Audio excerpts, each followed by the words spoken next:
Dia ngeliat gue, kita pandang-pandangan. Akhirnya dia bilang, dia nunjukin sendoknya. Ini mbak. Dalam hati gue itu sendok gue sih, karena gue tahu itu ada tandanya gitu kan. Listen.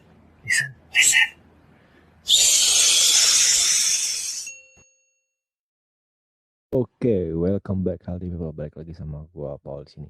Kali ini gua masih kedatangan satu narasumber dari kalau kalian lihat episode sebelumnya sih pastinya ada narasumber yang ini. Tapi sebelumnya kali ini gua dibantu sama Ada gua, Andrew. Oke, dan langsung aja ini dia narasumbernya. Hai healthy people. Kenalin, gue Mary. Usia gue 26 tahun. Gue salah satu yang tuh rahasia. Nanti akan kita bahas sama-sama. Oke, langsung aja. Jadi gini, mau nanya Mer. Oke. Sebenarnya awal terdeteksi kena COVID itu kapan? Oke. Jadi gue adalah salah satu yang pernah terkena COVID di tahun 2020 kemarin. Pertama kali gue dinyatakan kena COVID itu di tanggal 16 Agustus 2020. Gitu Bang Pau, Bang Andrew. Besoknya merdeka ya? Iya, karena itu jadi sejarah juga, momen sejarah untuk gue. Pertama kali kena, diisolasi pula jauh dari orang tua kan. Terus besoknya kemerdekaan, jadi gue ngeliatin benderanya dari handphone, dari kaca kaca rumah sakit.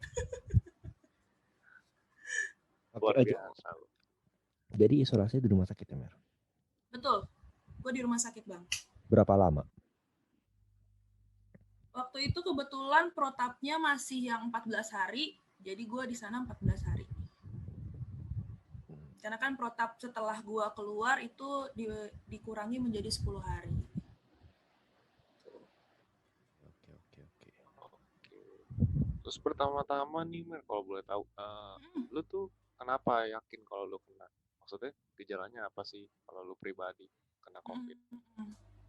Jadi sebenarnya sih awalnya gue nggak tahu nih Bang Andrew kalau misalnya gue kena COVID kan waktu itu. Gejalanya tuh sama aja kayak penyakit pada umumnya gitu loh, kayak batuk, pilek, demam, terus mual, muntah. Jadi waktu itu cerita gue kan kerja bentar. nih. Mual muntah, nggak isi kan? Yep. Enggak, isi makanan. Bang Pau mancing, oke baik. Isi makanan Bang, gitu. Jadi pada saat itu sih gue nggak tahu kalau itu COVID kan. Jadi emang gejalanya keluar begitu aja. Kebetulan itu kalau nggak salah tuh di hari Kamis. Hari Kamis itu memang kebetulan kan gue kerja di tempat kesehatan ya, di layanan kesehatan. Terus salah satu dokter di tempat itu pun sudah terkena duluan.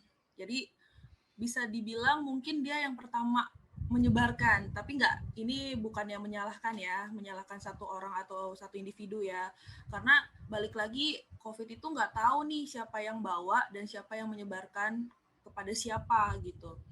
Tapi memang berawal dari satu dokter ini, terus akhirnya kita satu lantai disuruh swab PCR semua, karena kan pasti kontak kan dengan beliau. Di hari Rabu dia dinyatakan positif, terus langsung dibawa ke Wisma Atlet. Hari Kamisnya kami satu lantai di swab. Nah hasilnya kan nunggu tuh, gak ada sama sekali gejala sih awalnya. Tapi di Kamis malam gue mulai demam gitu. Gue pikir ya demam biasa aja, karena waktu pertama kali gue kan udah 2 kali swab tuh waktu itu. 2 kali swab pertama pun gue kayak demam gitu loh, karena gue kayak kaget dimasukin benda asing gitu ke hidung, terus sakit banget rasanya tuh, sampai perih banget gitu, kayak di otak gue tuh kayak ditusuk-tusuk. Padahal bukan sampai otak ya, nggak swab PCR itu alatnya nggak sampai ke otak kok, hanya imajinasi gue aja. Rasanya karena kayak gitu, kayak lo tenggelam di air laut, di tengah laut, terus masuk air lautnya ke hidung tuh kayak sakit banget gitu.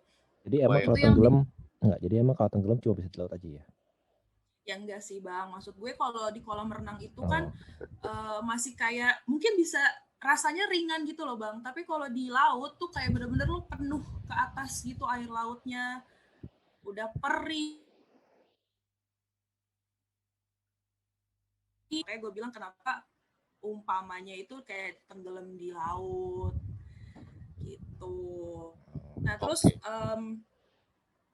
ya malamnya itu gue demam, gue masih nggak berpikiran ke situ. Gue pikir ya karena gue habis di swab gue demam gitu kan, kayak waktu pertama kali di swab gitu.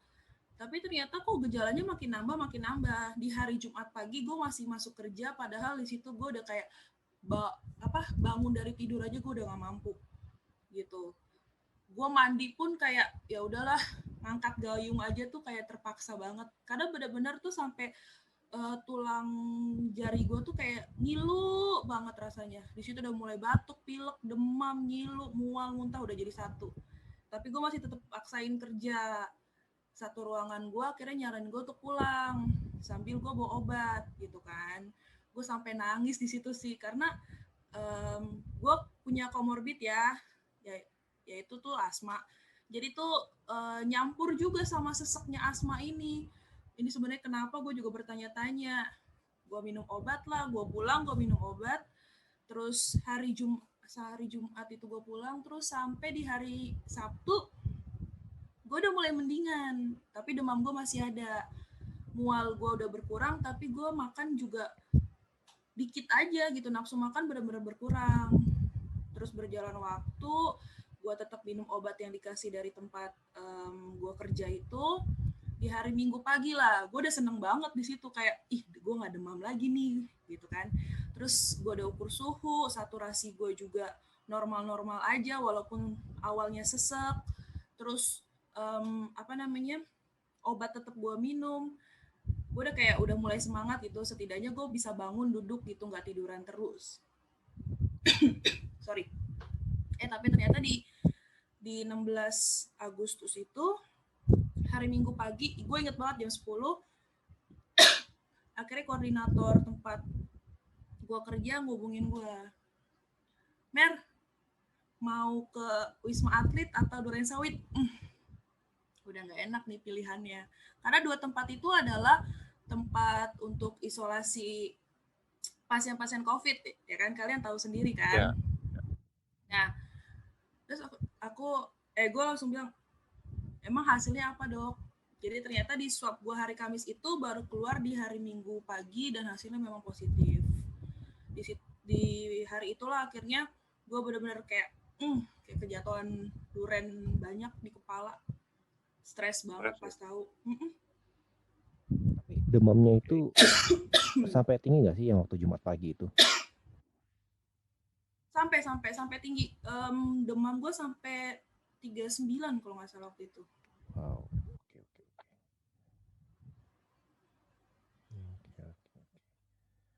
Dan itu tetap harus maksain masuk. Iya, karena gue pikir aduh tanggung banget hari Jumat gitu, karena kan weekend kan gue memang jadwal gue libur kan. Jadi Jumat tanggung banget, tinggal sehari udahlah, gue masuk aja gitu. Tapi gejala-gejalanya tuh semua pasti sama, maksudnya seperti yang dialami ya, sama aja ya? Iya, karena memang gejalanya bener-bener awam banget bang. Lo demam, lo batuk, lo bisa pilek, flu gitu. Pokoknya semua bener-bener nggak ada yang membedakan. Ya paling yang memperparah itu kalau misalnya disaturasi lo turun. Itu yang memang harus dikhawatirkan sih. Apalagi sampai sesek, kayak butuh alat bantu pernafasan kayak oksigen. Itu tuh yang mesti dikhawatirkan banget sih, diperhatiin gitu. Oke, nah tapi kan sekarang udah sembuh ya, udah divaksin juga kan? Udah, gue udah divaksin 2 kali. Nah sekarang gue mau nanya nih Mer. Oke. Kalau orang yang sudah terkena COVID dan dia sembuh, itu kenapa harus nunggu 3 bulan baru bisa divaksin? Nah, iya, itu tuh protapnya baru keluar pas awal-awal tahun ini ya. Karena kan baru mau vaksin, akhirnya keluar tuh persyaratan-persyaratannya. Salah satunya kalau misalnya penyintas yang artinya udah pernah kena itu harus 3 bulan dulu baru boleh divaksin. Kenapa? Karena pembentukan imun itu kan butuh waktu ya. Jadi dikasih waktu 3 bulan itu biar ngelihat perkembangannya, apakah dia benar-benar sudah kalau di PCR itu ada nilai CT, apakah dia sudah memenuhi standar untuk divaksin atau tidak. Karena gini loh, kalau misalnya dia masih di bawah standar nilainya, itu nggak boleh divaksin. Walaupun dia sudah sembuh? Iya, gitu. Karena kayak imun itu loh Bang, kekebalan tubuhnya itu udah kebentuk apa belum. Ya lebih apa ya, mungkin bisa diibaratkan gini loh, lo selesain dulu nih masalah lo sama masa lalu. Kalau lo udah selesai masa lalu, baru bakalan dikasih yang baru, yang maksudnya kayak pembentukan imun yang baru lagi gitu, biar lo nggak kena lagi sama yang sebelumnya. Oke. Butuh waktu sih, waktu untuk pembentukan imun intinya. Oke. Jadi walaupun dalam waktu rentang katakanlah ya misalkan Mary sembuh nih, terus begitu seiring berjalannya waktu itu kan imunnya naik terus. Tiba-tiba misalkan nggak sampai belum nyampe 3 bulan, waktu 2 bulan dia drop lagi, berarti belum boleh dong? Iya, belum boleh. Intinya seperti itu ya, intinya seperti Betul. itu ya. Oke. Betul. Jadi lo benar-benar harus sehat, memenuhi standar, nggak boleh. Bahkan demam pun nggak boleh. Walaupun lo nggak COVID, tapi lo demam lo nggak boleh. Gitu, Bang. Oke. Drew, mau tanya apa Drew? Gue penasaran sebenarnya sama waktu di isolasi ya. Jadi waktu di isolasi itu lu pribadi tergolong yang parah atau kayaknya enggak ya? Tergolong yang biasa-biasa aja ya, Mas? Kalau dibilang biasa juga enggak Bang, karena gue punya komorbid tuh, yaitu asma tadi. Dan ya dari tempat gue kerja pun menawarkan kan kalau nggak Wisma Atlet, Duren Sawit. Yang kita tahu adalah kalau misalnya Duren Sawit itu adalah rumah sakit Bang. Nah, gue memilih ke rumah sakit waktu itu di Duren Sawit karena gue berpikir rumah sakit berarti udah lengkap peralatannya, dan pertimbangannya adalah karena komorbid itu tadi. Setidaknya kalau gue mengalami perburukan, alat bantu pernafasan lebih lengkap di rumah sakit dibandingkan di Wisma Atlet. Di Wisma Atlet juga ada sih, tapi ya itu pertimbangan karena tempatnya lebih lengkap aja sih, makanya gue memilih untuk ke Duren Sawit. Jadi kalau dibilang gue ringan atau enggak, gue bisa termasuk yang hampir berat sebenarnya karena ada komorbidnya itu. Oke, ceritain dong. Jadi ya gue pengen tahu aja waktu lu dirawat di situ tuh kan rasanya kayak gimana gitu, misalkan demam terus apa asma aja tuh jadi gitu. Coba sharing. Waktu gue dirawat di rumah sakit Duren Sawit itu kondisi gue kan memang sudah nggak demam ya, karena kan di minggu pagi itu gue udah merasa seneng gue nggak demam lagi ya kan. Tapi karena dinyatakan gue positif PCR-nya, akhirnya gue dibawa ke rumah sakit. Gue di situ pun sebenarnya nggak dapet sih, nggak dapet infusan, cuman dapet obat minum karena dilihat dari gejalanya sudah mulai membaik seiring dengan berjalannya waktu, walaupun baru 3 hari itu kan dari gua di PCR pertama. Terus di sana gua ada cerita sih sebenarnya di malam pertama. Malam pertama gua ditempatkan di rumah sakit itu. Bang Paul dia pasti berpikirnya traveling nih. Drew, gue ngomong apa-apa lu Drew? Gue ngapain lo? Karena gue nyampe di rumah sakit itu malam Bang, makanya gue bilang malam pertama ya. Apa biar seru dikit man. Kenapa nggak bilang hari pertama? Karena gue nyampe malam kan tadi gue bilang. Gue nyampe malam. Karena itu dictionary-nya dia emang begitu kok. Oke. Berarti gue nggak salahin dulu ya. Gak apa-apa. Wah, kita demen kok yang kayak begini. Oke. Gua mencari kalimat yang lebih baik lah. Oke. First arrival kan bisa. Enggak, itu Oke. udah baik kok. Oke, hari pertama Ya, itu gue jadi- nyampe. Gue nyampe di rumah sakit. Pertama aja, nggak apa-apa. Dia pengen loh tetap dipakai itu malam pertama. Oke, baik. Gue pakai. Ya, lanjut. Oh ya, untuk informasi, maksudnya rumah sakit Durensawit adalah rumah sakit ketergantungan obat. Jadi rumah sakit Durensawit itu adalah dulunya diperuntukkan untuk pasien-pasien memang yang sedang menjalani rehabilitasi karena obat-obatan gitu. Tapi pun ada beberapa pasien yang memang dengan gejala kayak gangguan jiwa. Kita singkatnya ODGJ. Lalu bukan, kan? Enggak. Kopong Gua sih enggak, pengen Bang. nanya gitu tuh. ODGJ, Buset. orang dengan gangguan jiwa, bener nggak? Betul banget. Jadi orang dengan gangguan jiwa pun ada di sana yang terkena COVID. Jadi di sana gue punya pengalaman. Di malam pertama gue sampai, gue ditempatkan di satu kamar dengan yang ODGJ. Gue kaget banget sih di situ. Gue kayak perawatnya nganterin gue ke ruangan, terus gue dapet satu bed.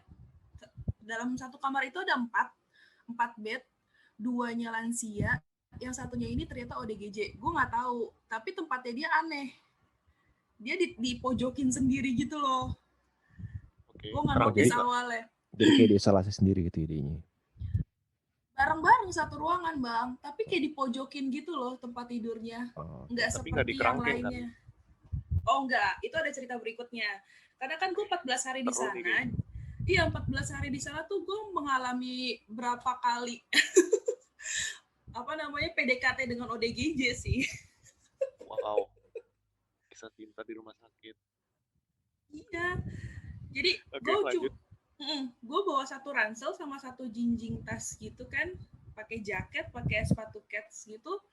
Gue dianterin sama perawat, di sini ya Mbak kamarnya, dikasih tahu gitu kan. Terus oke, suster, makasih. Saya mau tanya dong, di sini colokannya nyala nggak? Karena gue nggak bisa hidup tanpa colokan, nggak bisa hidup pakai tanpa power bank kayaknya untuk handphone gue kan.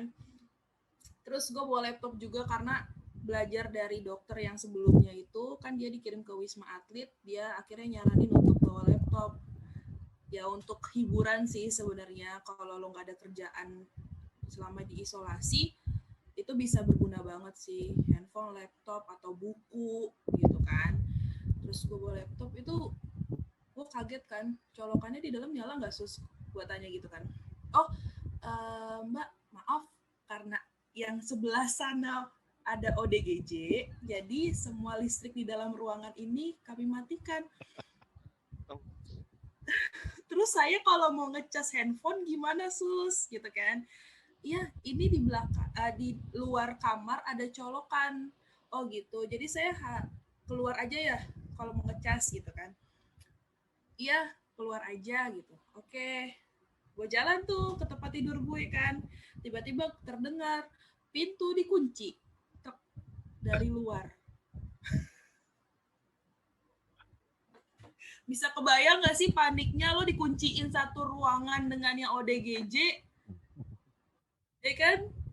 Terus ya, gue sih akhirnya gak panik ya, cuman kayak risih aja ya kalau HP lu udah habis mati gaya gitu kan ya. Iya, bener banget. Oke, lanjut. Terus akhirnya gue ketok balik dong susternya, sus kok dikunci? Gue panik tuh di situ kan. Terus iya kan karena ada ODGJ Mbak, jadi kamarnya harus kami kunci dari luar.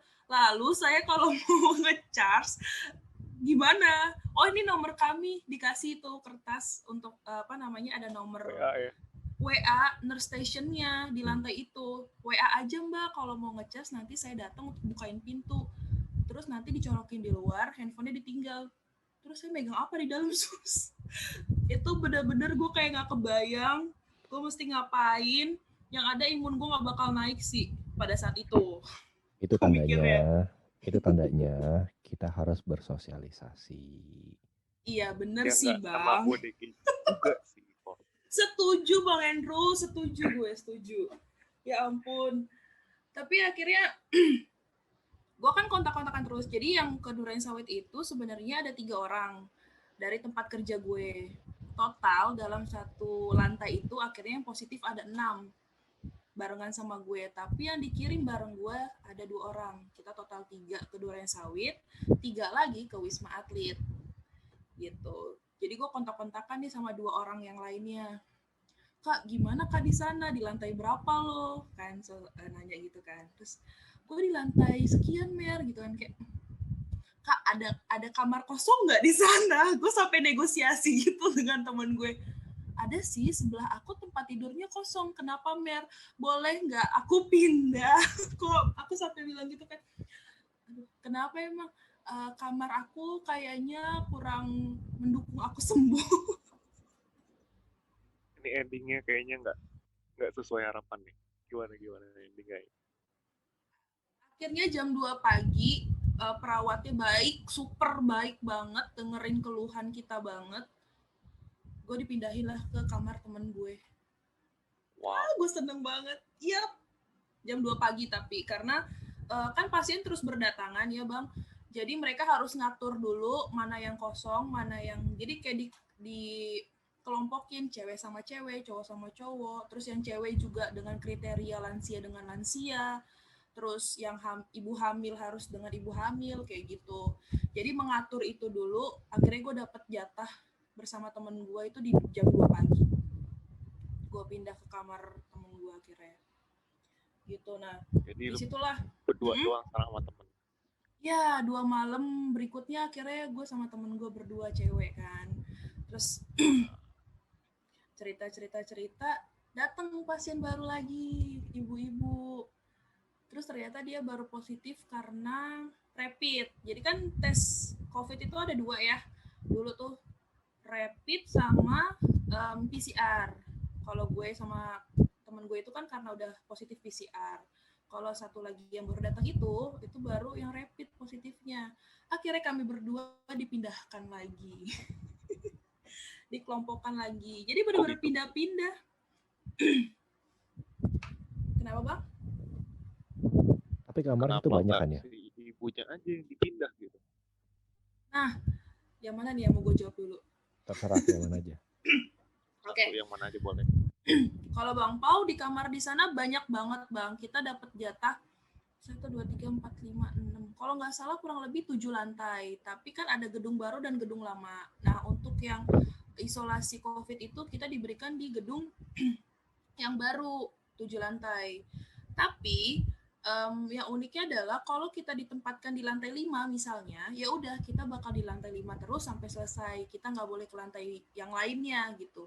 Kalau kita lihat di Wisma Atlet kan bisa ke atas ya, ke loteng gitu untuk berjemur. Wah nggak tahu ya, belum pernah ke Wisma Atlet soalnya. Kalau misalnya ini loh, kita ngelihat cuplikan ada yang update atau yang dari berita gitu kan, mereka bisa senam gitu di atas. Nah ini enggak Bang, jadi di rumah sakit itu benar-benar kita cari jendela yang ada masuk sinar matahari, baru deh tuh kita nempel di jendela. Terus berfotosintesis gitu. Yes. Seru banget sih itu. Nah, balik lagi tuh ke ibu yang tadi. Ini nyambung ke pertanyaannya Bang Andrew ya. Kenapa nggak ibu itu aja sih yang dipindah gitu kan? Kita juga mikir gitu. Tapi dengan kondisinya dia yang datang lemah banget, akhirnya yang lebih muda mengalah. Gitu sih pertimbangannya. Wow, dan sekali. Dan memang kita ditempatkan ke kamar yang lebih besar, isi 6 orang yang memang 6-6-nya itu termasuk kami ya, itu positif PCR semua. Jadi kayak dikelompokin lagi PCR dengan PCR, yang rapid test. Gitu. Ya sudahlah, daripada ibu ini harus dipindahkan, akhirnya kami mengalah pindah. Tuh. Tapi ceritanya masih panjang sih. Ini masih boleh cerita lagi kan ya? Boleh, silahkan. Boleh. Justru ini tujuannya. Oke. Kan sharing sama orang yang kena terus sampai dirawat di sana tuh kayak apa gitu loh. Jadi kita kan tahu. Benar. Jadi setelah gue pindah ke kamar yang 6 orang ini pun gue nggak lepas dari si ODGJ itu sih Bang. Ada lagi, tapi dengan jenis yang lain. Udah kayak virus ya, mutasi ya. Iya. Jadi 6 orang. Jadi posisi tidurnya tuh kayak berhadapan gitu, 3-3. Dan gue akhirnya diposisikan di tengah-tengah. Temen gue di deket jendela di ujung. Nah, si ODGJ posisinya di sini, deket sama pintu. Deket pintu keluar masuk. Oke. Gue di Dan tengah-tengah dikunci dong. lagi. Enggak, ini udah enggak dikunci lagi karena si 6-6-nya kan nggak ada sama sekali. Sorry, yang 5 nggak ODGJ, yang 1 aja, dan yang 1 ini sebenarnya udah katanya sih di tingkat yang ringan, makanya digabung sama yang normal gitu. Ya udah kita percaya aja. Dan gue sebenarnya awalnya nggak tahu kalau dia ODGJ, sampai akhirnya malam-malam. Bukan malam pertama ya? Enggak, itu udah malam berapa berarti ya? Udah malam. Tapi malam pertama juga setelah gue pindah kamar. Oke. Ya, jadi kan dia di pinggir, jadi dia di posisinya tuh di kanan gue. Temen gue di kiri gue kan. Terus Terus ngobrol-ngobrol lah sama pasien yang lainnya, cerita-cerita biasa lah, perkenalan kan. Malam-malam udah mau tidur nih kan, Yang kanan gue, si ODGJ ini, gue kaget. Kenapa dia buka baju? Cewek. 6 orang di dalam kamar ini semua cewek ya, Bang? Iya. For your information. Ini lebih menarik daripada yang satunya lagi. Buka baju, terus kayak... Itu bener-bener dingin loh. Bener-bener dingin ruangannya. Kayak di ICU. Tapi lu harus jelasin buka bajunya. Buka baju itu bener-bener semua atau gimana? Oke, dia buka bajunya. Jadi kan tadinya kan dia kayak bentuk bajunya tuh piyama gitu kan. Lengan panjang, celana panjang. Tiba-tiba hampir jam 11 malaman gitu, pas setengah 12, gue juga lupa ya. Dia buka tuh piyamanya. Jadi cuma celana pendek sama you can see gitu. Okay. Mungkin bajunya basah, dia habis minum. Yang positif dong. Oke. Kebetulan positif udah negatif COVID. Soalnya. Iya benar sih. Terus? Gue nggak mikir ke situ juga sih Bang Paul. Cuman AC dingin loh gitu loh. Gue aja sampai selimut, jaket, kaos kaki, yang lainnya juga gitu. Saking dinginnya itu ruangan, kok dia bisa-bisanya buka. Terus ya udah, gue masih biasa aja.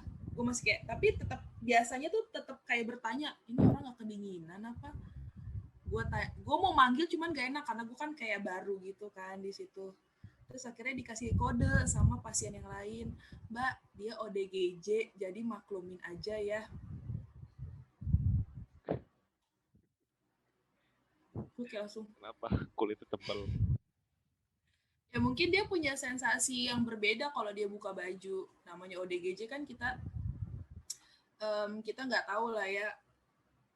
Pola pikirnya kan sudah berbeda dengan kita yang normal Bang gitu. Mungkin dia kebanyakan hidup di Kutub Utara waktu itu kali ya.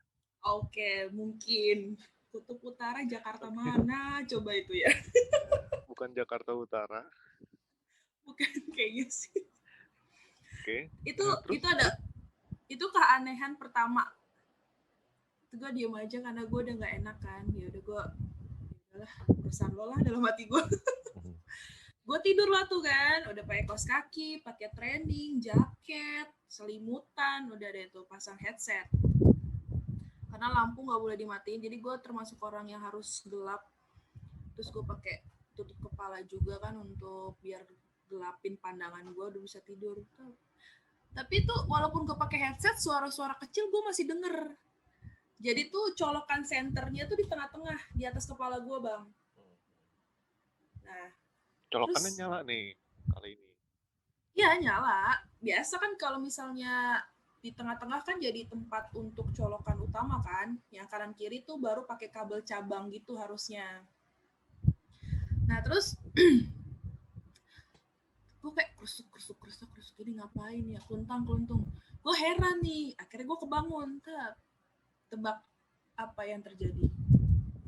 Gak ketebak, tapi gue penasaran nih. Jadi mbak-mbak yang di sebelah kanan gue itu yang tadi buka baju masak air panas di atas kepala gue.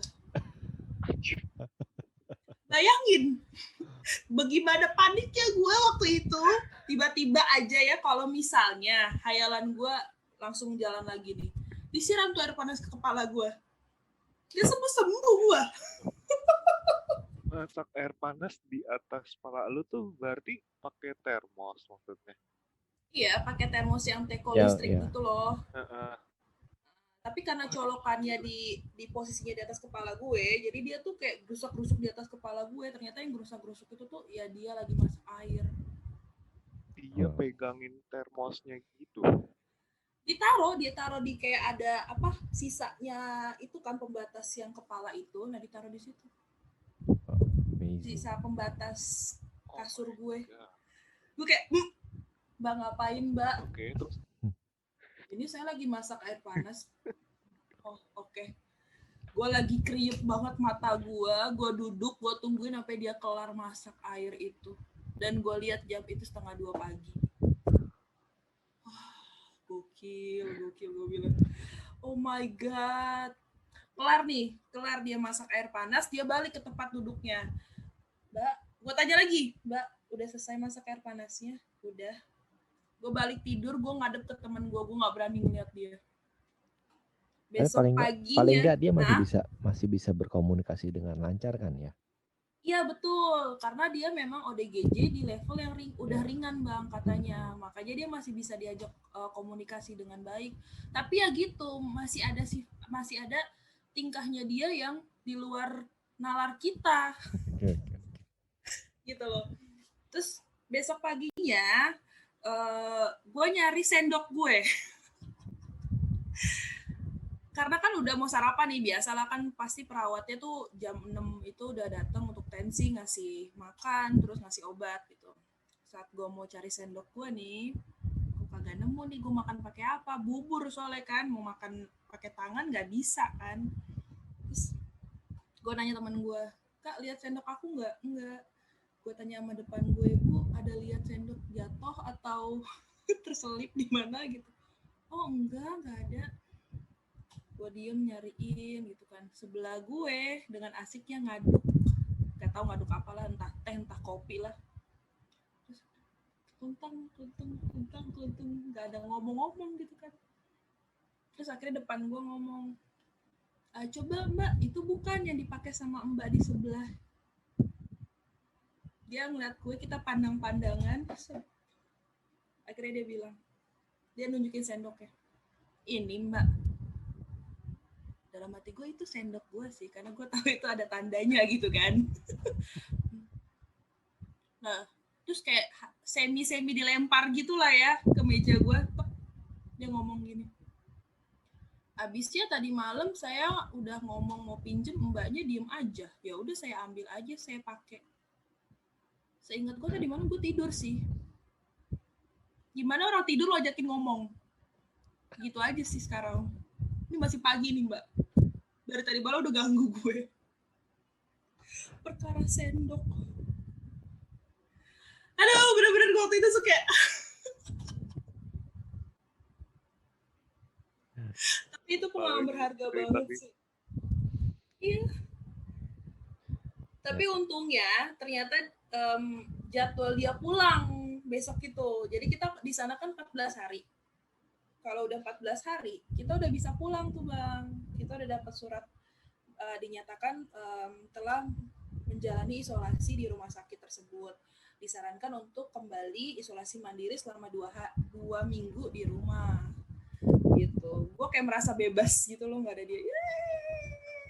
Tapi malam itu berikutnya datang. Tapi itu untuk yang ringan kan? Yang maksudnya dalam kondisi gejala ringan kan ya? Enggak dalam gejala yang berat kan?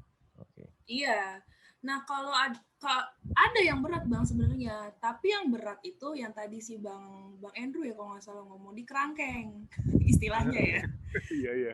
Serius. Jadi kita ngeliat sendiri kok di sana tuh ada kayak tempat kamar untuk pasien normal sama memang yang kayak jeruji ya sebutannya, kayak penjara gitu loh. Pembatas kali ya mungkin ya, pembatas ruangan kali. Iya bukan sih? Bukan. Pintu kayak penjara gitu loh Bang. Jeruji. Teralis. Kayak bentuk kayak kandang. Iya, kayak penjara gitu, bener-bener kayak penjara bang, literally si penjara itu ya kayak gitulah tempatnya kalau yang parah gitu. Tapi di dalamnya tetap, jadi kayak mungkin biar terlihat gitu loh apa yang dia lakuin gitu kan. Tuh jadi di malam berikutnya sih akhirnya gue kayak rada dapet pasien ODGJ yang menuju ke berat kayaknya. Di Makin parah. Iya, karena pas datang tuh dia benar-benar kayak sorry tuh saya yang kurus kerempeng banget gitu loh. Tapi gue kayak pernah lihat pasien ini nggak asing gitu loh. Gue amat-amatin lagi. Oh ternyata setelah disebutin namanya sama perawat, dia adalah salah satu pasien ODGJ yang benar-benar ODGJ dari daerah Awal. tempat pelayanan gue. Oh, oke. Gitu, dari tempat kerja gue maksudnya gitu. Dia memang rutin konsumsi obat ODGJ khusus gitu. Makanya gue ternyata gue tahu nih pasien karena gue sering lihat di tempat gue kerja. Dan memang dia levelnya sudah berat sedang ke berat sih. Dia tuh benar-benar yang disuruh makan obat aja tuh malah obatnya dimasukin ke plastik. Terus nanti dikasih obat kan kita dikasih catering gitu ya makannya bang. Nah bentuknya tuh kayak nasi kotak gitu. Nah nasi kotaknya itu dimasukin ke plastik juga sama dia. Bahkan infusannya dia pun masuk ke plastik itu. Jadi nggak ada obat yang dia makan, nggak ada makanan yang dia makan. Nah yang akhirnya 2 malam di sebelah gua kayaknya itu. Gua kan merhatiin juga ya kalau misalnya ada di sekitar kita yang nggak beres, gua akan melaporin sih.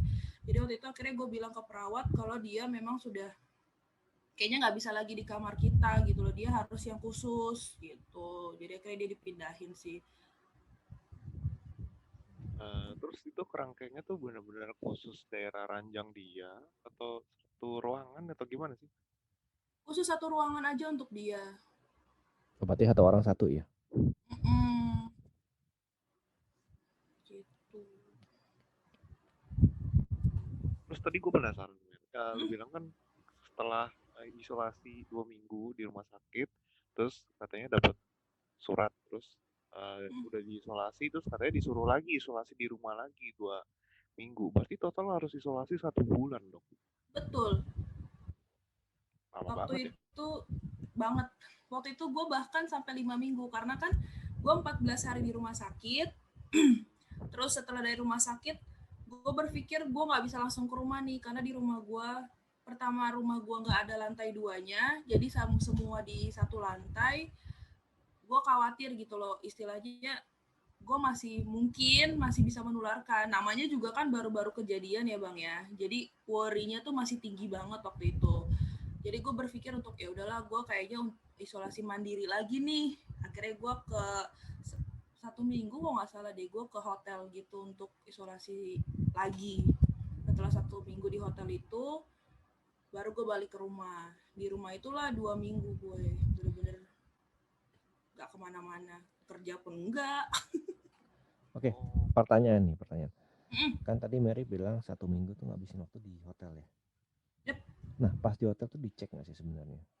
Maksudnya dalam arti gini, memang hotel itu ngebebasin atau emang hotel itu yang khusus untuk yang abis yang kena COVID gitu loh? Jadi memang itu khusus untuk yang sudah kena gitu loh bang. Jadi kan waktu itu ada beberapa hotel yang akhirnya kerjasama untuk ini ya, untuk menampung pasien. Ya betul. Nah itu kan yang sering udah terdengar ya, maksudnya dengan bantuan beberapa hotel yang mau menampung pasien COVID gitu loh. Betul. Tapi dengan gejala yang ringan, bahkan yang tidak bergejala malah gitu. Jadi gue kesana. Nah lu kesana, itu kan dicek lagi ya PCR atau apa gitu, pokoknya antigen, swab atau apapun itu bayar sendiri lagi dong berarti. Iya, sebenarnya gini, pada saat gue di rumah sakit Duren Sawit itu kan kita memang di PCR secara rutin ya bang ya, berkala.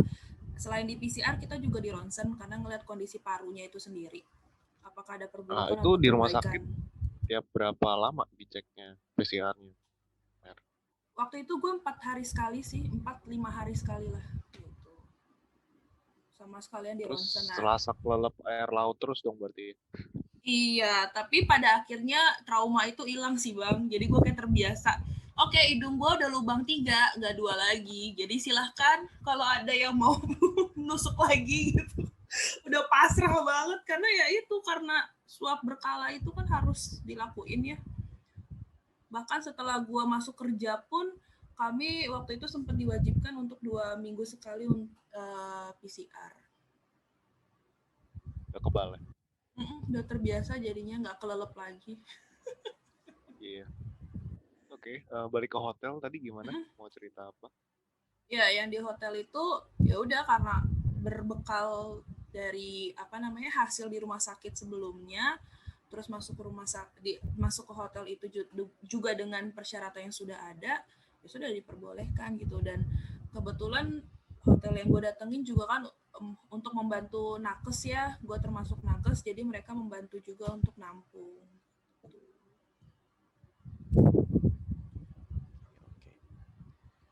Nah, baik lagi nih Mer, nanya tentang vaksin. Oke. Kalau misalkan case-nya gini nih, misalkan Mary udah divaksin nih, ya kan? Terus tiba-tiba selang berapa minggu katakan itu kena COVID. Nah itu vaksinnya tuh harus dilanjutin lagi untuk vaksin kedua atau harus diulang? Oke. Kemungkinan untuk positif setelah kita vaksin pertama itu besar banget, karena kan dari vaksin pertama itu butuh waktu untuk pembentukan imun lagi gitu. Yang kita tahu kan vaksin itu adalah bakteri yang disuntikan sebenarnya untuk memancing imun kita terbentuk gitu, ngelawan si bakteri itu. Nah, itu butuh waktu yaitu 28 hari. Nah, selama itu kita kena COVID tuh besar banget kemungkinannya. Tapi setelah kita misalnya nih sembuh dari COVID nih, terus kita kan biasa isolasi dulu segala macam, PCR udah positif, udah negatif hasilnya, kita dikasih waktu 3 bulan untuk vaksin berikutnya. Nah, vaksin berikutnya adalah bukan mengulang tapi hanya melanjutkan vaksin yang sebelumnya. Jadi bisa dibilang itu vaksin kedua. Gitu. Jadi tidak diulang, Bang. Oke. Jadi dengan kata lain, begitu pertama sudah divaksin, terus katakan amit-amit kena, berarti tinggal nunggu 3 bulan lagi baru vaksin lanjutannya. Betul. 3 bulan setelah sembuh dari COVID itu ya. Oke, paham. Oke, Andrew, lanjut. Oke. Gue juga bingung sih. Bro mau cerita apa lagi ya? Iya. Soalnya kayak tadi yang gue pengen tahu soalnya tentang itu pengalaman pas di isolasi ya kan. Terus gue juga kaget setelah isolasi eh, setelah isolasi di rumah sakit disuruh isolasi lagi mandiri gitu kan. Ya buat kita yang kerja gitu kan itu sangat mengganggu. Ngomong kasarnya lu cuti sebulan gitu loh, mau nggak mau. Betul. Itu sih. Terus tadi sebenarnya ada yang mau gue tambahin lagi, gue tanya sih sebenarnya, lu kan tadi bilang ada asma. Nah waktu dirawat di rumah sakit tuh ada kena lagi atau gimana? Maksudnya di rumah sakit kena lagi, oh asma gue kambuh gitu maksudnya? Iya. Puji Tuhannya sih setelah gue masuk rumah sakit, malah gue tidak kayak nggak ngerasain, oh satu doang gejalanya. Tidak bisa nyium bau, tapi demam, batuk, pilek, sesek, karena asma gue tuh bener-bener gak ada lagi. Cuman proses pemulihan aja gitu, tapi gue sadar gue nggak bisa nyium bau-bauan tuh sekitar 3-4 hari setelah gue masuk rumah sakit. Karena kan awalnya gue kan emang ada batuk pilek kan, gue pikir ya gue nggak bisa nyiumnya ya karena si batuk pilek itu, entah itu lendir yang penuh di hidung gue makanya gue nggak bisa nyium, tapi ternyata itu memang ada gitu, menjadi salah satu gejala juga untuk COVID, tidak bisa mencium bau-bauan. Asmanya sih nggak kambuh lagi. Itu bau-bawaannya apapun itu ya? Ya, pada saat itu bahkan sabun yang wangi banget menurut gue, favorit gue banget itu, setiap mandi pakai itu pun nggak tercium, Bang. Gue yakin kok Paul bukan mau nanya yang wangi-wangi. Apa? Oh ya, oke. Kayaknya yang dari belakang gue juga nggak bakal gue cium sih bang.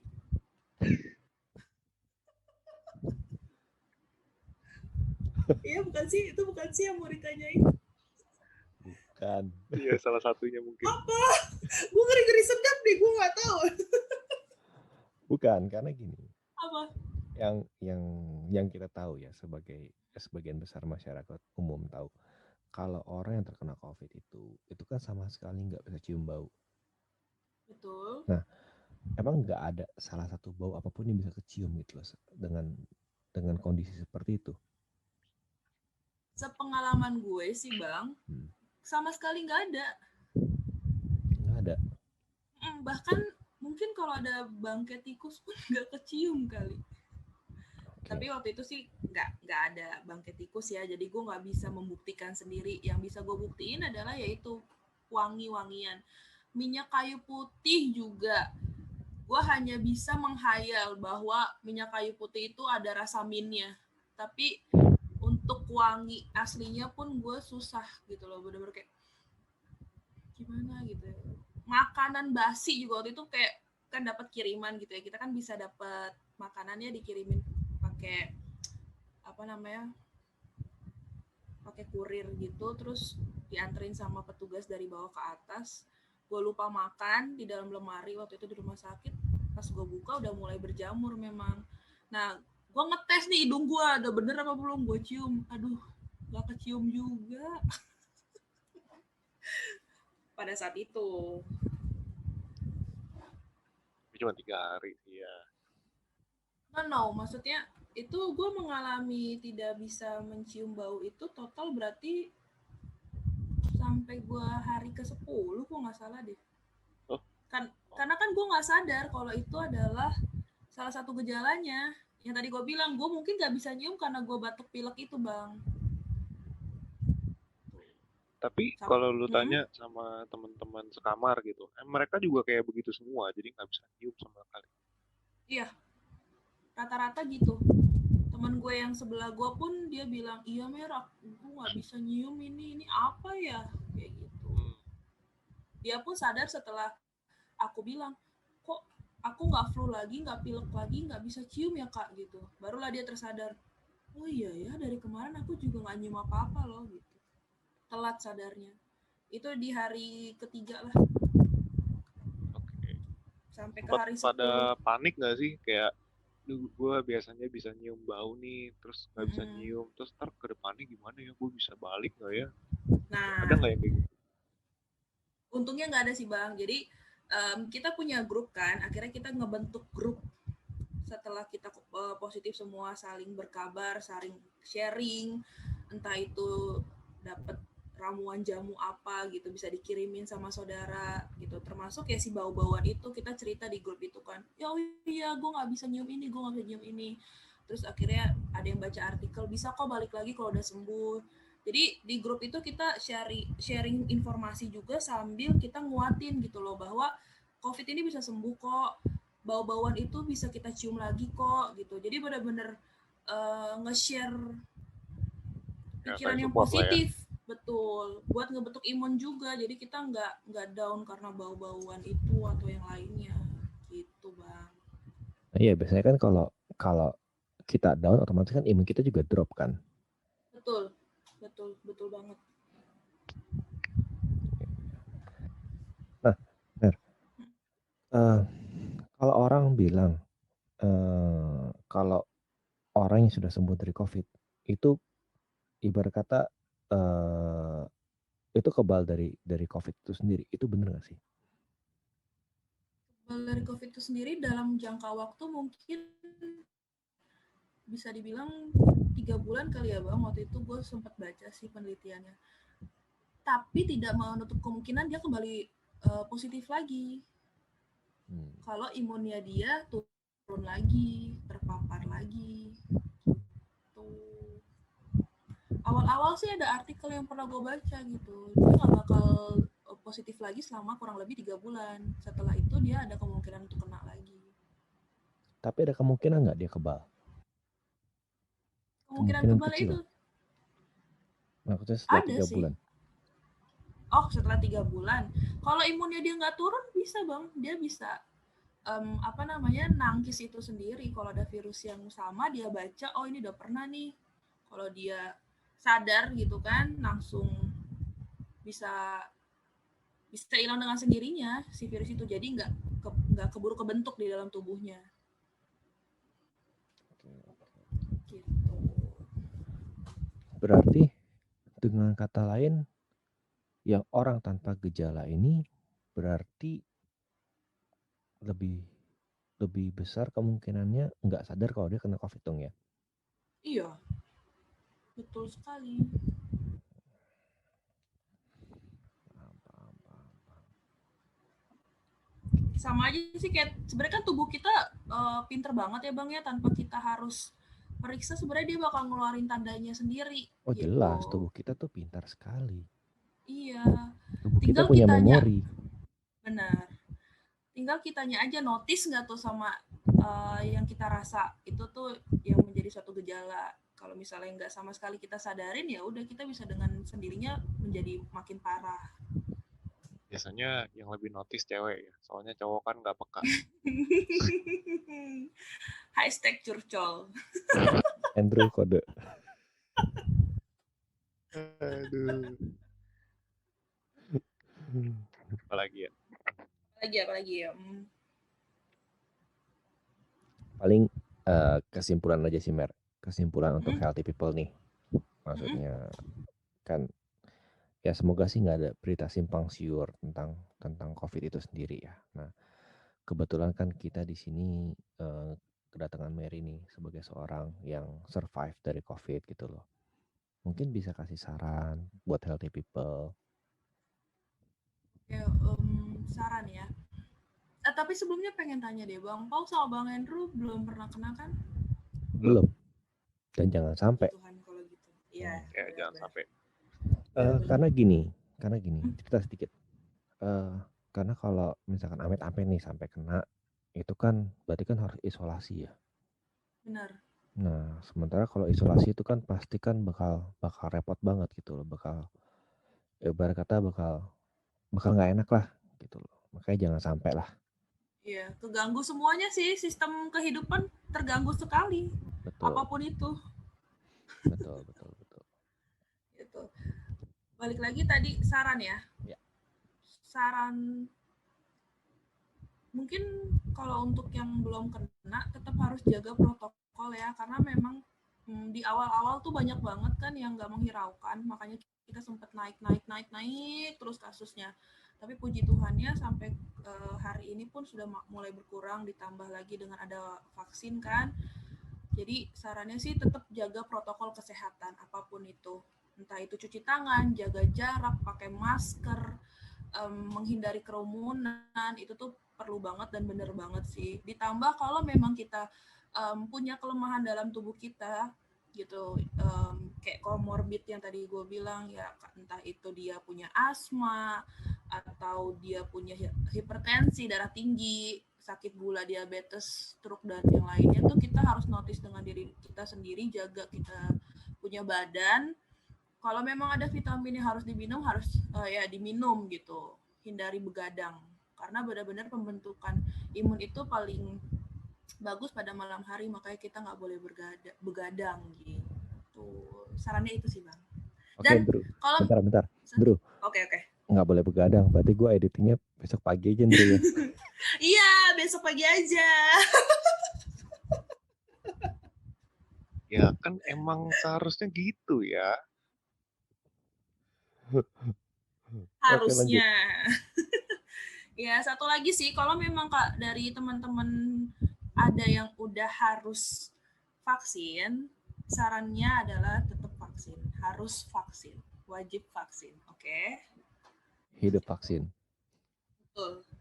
Saya sudah divaksin. Iri loh.